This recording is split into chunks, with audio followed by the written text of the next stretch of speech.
Yeah.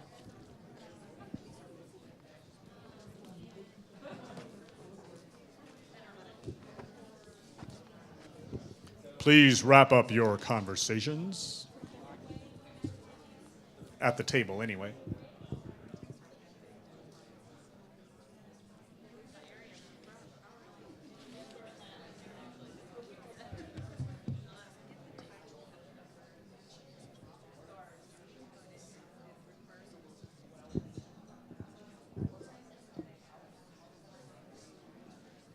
Whoops, I'm in your way. I'm sorry.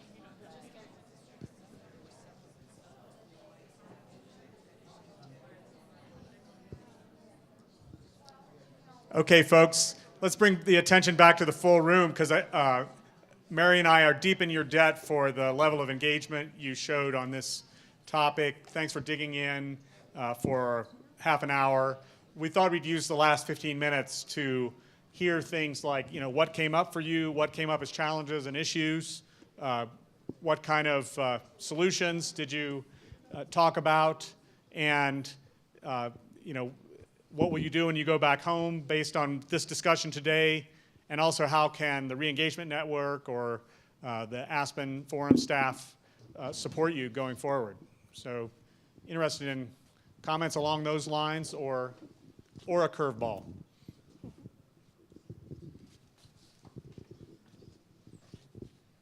Tell another table what happened at your table.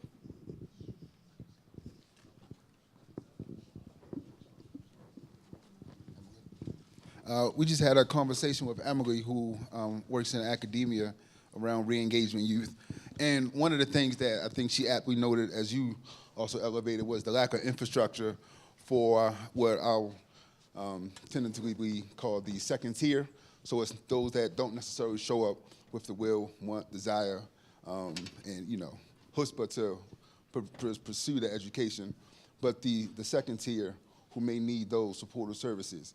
And she was talking about the lack of a infrastructure to them. And infrastructure being two parts, both being physical spaces where this work can take place at, but also like a network of providers that are certainly like engaged in this work. And I think they have remnants of both, but it's like, how do you start to build that infrastructure, especially where it seems is not an ideal ecosystem. But Great challenge. Thanks for outlining, and that's squarely rooted in this second box about analyzing the local alternative education capacity. Any solutions popping up as you all discuss that, or any next steps? we was just getting to the good questions. That's fair. We was getting there. That's fair. You interrupted us. Okay. All right. To be continued. Let's hear from another table.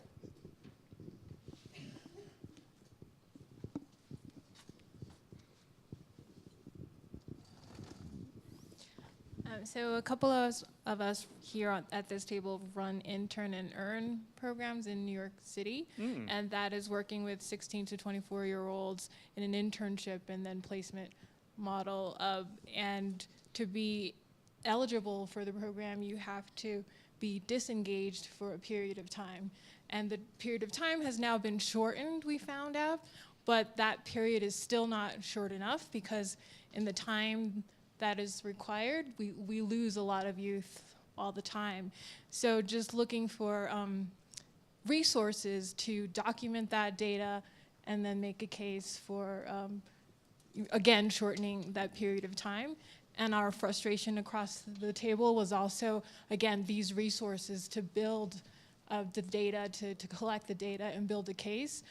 Some of us have used interns from graduate schools and their programs, but there really just isn't a lot of data for research and evaluation in New York City, and a lot of us, just do it sort of haphazardly. And that's the young adult internship program has been scaling somewhat. Even so, you're not getting a follow-on investment in evaluation support or. Yeah, not too much. Okay. And any solutions popping up or any next step ideas or needs for support? A lot of us have been seeking private funding for a staff person dedicated to a research and evaluation person. I'm not sure that we've been successful, but that would be an ideal situation. And we have educated funders about the need for that, but I'm not sure we have any responses yet. One idea that's been percolating, by the way, around the Reengagement network is it's only landed in a few places so far, but that is the idea of using a vista in that role. That you can demonstrate that they're working with young people who are in poverty, and you can demonstrate that they're making it through their work on research and evaluation. They're not doing direct service. They're doing capacity development. So that's a possible door to knock on. Joe, yeah. What came up at your table? Well, so our table had a lot of folks from Santa Clara County.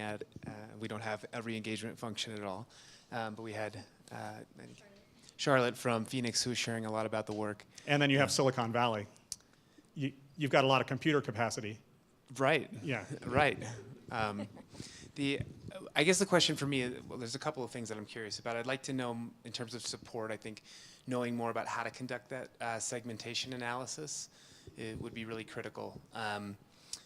I think one of the things that we're facing in sort of the after the gutting of adult ed and now sort of a new slew of schools opening that are accessing ADA is understanding the backside of that, the mapping to pathways. I think I'd like to know more about how folks are doing segmentation analysis and then how they're doing the mapping in partnership with districts or alternative schools to do that mapping, because that feels like a little bit of a narrowing for schools. I think the other question, it seems that this population falls sort of like right into this gray space where there's not a public funding stream attached to support the work around re-engagement. I'd be curious if other communities have created a public funding stream or creatively repurposed other public dollars, maybe ADA dollars or something like that, to support the re-engagement function. Okay, big topics. So let's, and by the way, I got a side question, Mary, that you might be able to shed light on about the segmentation analysis. Did it really look at young people who are already out of school in Denver? And if so, how did they even find the data on those young people who were no longer enrolled? But then your question was, how did it get mapped onto pathways? Yeah, so it did look at students that had left in Colorado or in Denver. I guess in all of Colorado, we use the 40 code to code students that have dropped out or withdrawn. And so they were able to, use their infinite campus data system to map their age and credit. So it's no reason why they left, but it talks about their educational picture when they left.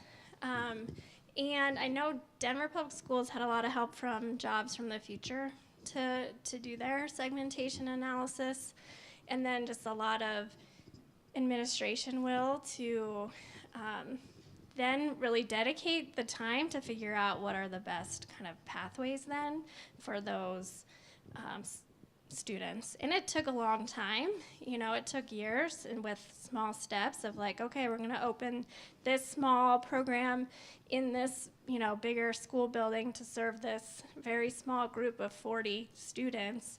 And then that expanded into more and more options. Yeah, thanks. That's helpful. So then over to the funding questions. Of course, that's an ongoing discussion across the Opportunity Youth world and the Reengagement Network. But we look to states that include Washington, Colorado, I was reminded today, Arizona, Texas, all of which have tried to make it easier for districts to draw down per pupil funds for re-enrolled students. And in some cases, beyond age 18, at least to 21. And in California, actually, there are certain provisions that allow drawing down up to 24 for certain programs. So we've been trying to understand those funding flows. Theoretically, money can follow the student in all 50 states without special provisions, but Washington State went ahead and passed its own open doors legislation because it just wasn't being taken up by the districts without that kind of legislative reminder. So that's part of is that what you're driving at, Joe? Actually unfunded. Oh, whoa. the hard work. A little surprised. The hard work that they're doing in Phoenix is unfunded, and yet it benefits the school in that they're going to be able to draw down ADA later, or otherwise improve graduation rates. Has anybody in that preparatory phase, however long that recovery phase, stabilization, however long that is, the second piece doesn't happen without it. Has anybody gotten really clever in terms of using ADA, schools essentially making a payment to CBOs or partners from projected future ADA to create a pipeline of students into them? So our funding model is that we contract with districts and they give us a percentage, a small amount of that PPOR for every student that we get back into a seat that then counts for them. Do they have to hit, is there 6 months persistent or graduation, just period once Nope. they're in? No, because Colorado has 1 day count, and so as long as those students are in that seat on that day, theoretically it's a little longer than that. The schools get the funding for those students, and so no matter what happens next, they have those dollars. Yeah. I think basically what we've seen across the Reengagement Network at least is if you have a willing district, they're willing to invest some funds for those front-end costs, Joe, that they're willing to, in some cases, they're willing to get out ahead of themselves knowing that the ADA or the per pupil funding will come back later. Kathy, addition on that point? Yeah. Well, after starting out getting private funding from funders who are interested in pushing the district in this direction, finally the district just carves out a chunk of money from its general funds and just funds the staff over there. They fund a director that works for the district, and then they fund us, a nonprofit, to have the caseworkers. Yeah, so it's, and just in terms of launching a segmentation analysis, so there's kind of the high-end approach, and Boston went to a local foundation and got them to pay this consulting outfit called the Parthenon Group to conduct that segmentation analysis, the new one and the old one. That's one group nationwide that has a lot of experience with this. The Everyone Graduates Center at Johns Hopkins is another resource in this vein, and for a much smaller sum, they will not only work with a locality, but train a data partner in the locality in their methods that they use, so that the capacity resides in your city rather than just back in Baltimore at Johns Hopkins. So if there's a general interest in more segmented data analyses, I think we should approach Everyone Graduates Center and see what we might be able to work out for help to, a group rate, yeah. Okay, any other tables to hear from? We're running short on time.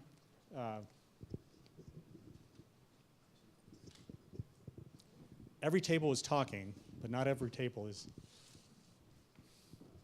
Flint folks, do you want to share anything about what came up at your table? I witnessed a lively conversation.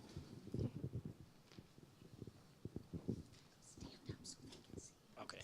Hello, Janelle Jamerson from Flint. So we were really talking about this continuum from really, really practical spaces now. So one of the conversations we were having was about how to create alternative education pathways that are beneficial to the public school district, right? So if we're directing students who are dropping out into different systems, then the public school district may be less likely to collaborate, but there are alternative education systems that the public school district can benefit from directly, and finding those mutual beneficial activities I think will be really important in making this continuum practical. In fact, that's a tenet of collective impact practice. There you Absolutely. go. Way to name it. Okay, good. So, anything else for the good of the order?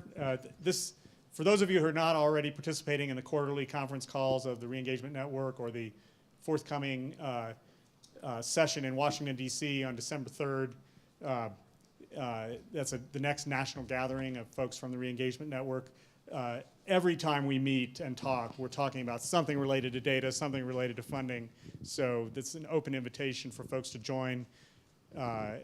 You go to the website at nlc.org/reengagement and go to the network tab and sign up. And that way you'll hear about these conference calls and meetings. So thanks everybody for your earnest engagement today, and looking forward to stay in dialogue with you about the critical question of what counts. Any closing words, Mary? No, thank you all so much.